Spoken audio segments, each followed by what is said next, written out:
کہ جس سے افضل اور اشرف کوئی چیز نہیں۔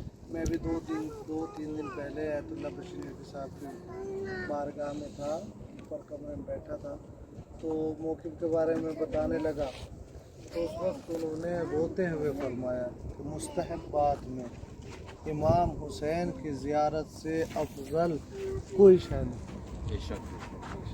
خیر، آپ لوگ ابھی مشی شروع کر رہے ہیں تو میرا ایک دو سوال یہ ہے کہ آپ لوگ یہ مشی کیوں کر رہے ہیں؟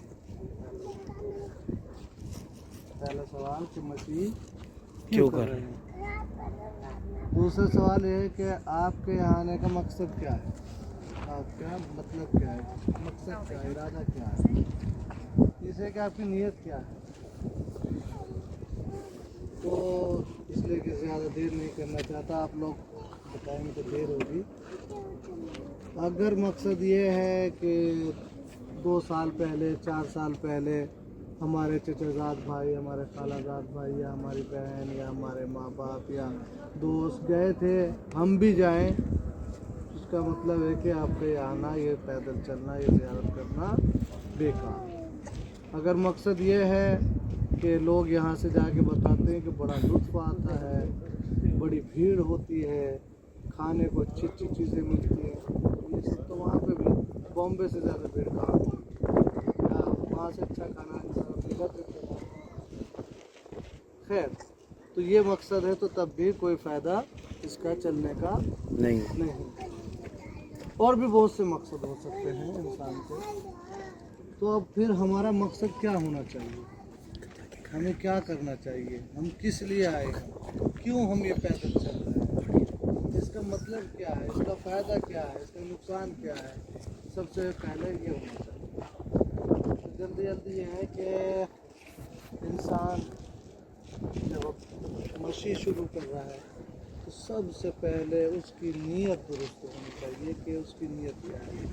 تو اس کی نیت ہونی چاہیے قربتاً الی اللہ، بے شک اللہ کے لیے، اللہ کا تقرب حاصل کرنا۔ مقصد اس کا یہ ہونا چاہیے کہ عاشور کے دن امام حسین علیہ السلام نے ایک صدا بلند کی تھی، حل من ناصر ینصرنا، ہے کوئی جو مجھے غریب کی مدد کرے۔ پالنے والے ہم اس دن موجود نہیں تھے، آج ہمیں توفیق ملی، آج ہم امام کی بارگاہ کے لیے چل رہے ہیں، ہمارا یہ سر مولا کے لیے حاضر ہے۔ مولا اگر ہم عاشور کے دن ہوتے تو اپنی جان کا نذرانہ پیش کر کے آپ کو بچا لیتے، جیسے جناب حبیب نے اپنی جان کا نذرانہ پیش کیا، جیسے جناب حر نے، جناب سعید نے، جناب جور نے، ہم بھی ایسے ہی کرتے ہیں، لیکن ہم اس دن نہیں تھے۔ مولا آپ نے آواز بلند کی تھی، ہم اس پہ لبیک کہنے کے لیے آئے، اور پھر جب وہاں پہنچے تو یہ عہد کرے مولا ابھی تک جو ہم نے گناہ کیے انہیں ہمارے معاف کرا دیجیے، آئندہ ہم جن چیزوں سے آپ نے روکا ہے ہم ان سے رکیں گے، جن چیزوں کا آپ نے حکم دیا ہم اس پہ انجام دیں گے۔ یہ ہوگی دو چیز۔ تیسری چیز یہ ہے کہ انسان کسی بھی چیز کو اس وقت اس کا زیادہ احساس کرتا ہے جب اس کے اوپر خود کے اوپر پڑتی ہے۔ ہم تاریخ میں پڑھتے ہیں، علماء سے سنتے ہیں، خطیبوں سے سنتے ہیں کہ اہل حرم کا لٹا ہوا قافلہ کربلا سے چلا، کربلا سے کوفہ، کوفہ سے شام، شام سے پھر کربلا، پھر مدینہ، تو اس کا احساس نہیں کر پاتے۔ اس کا احساس کب ہوگا؟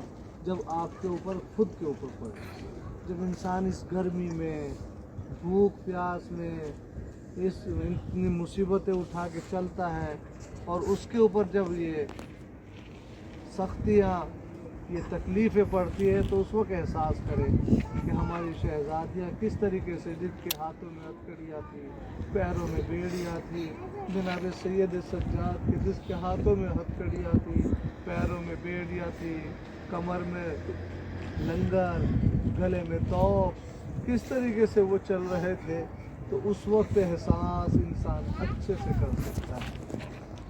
اللہ اکبر۔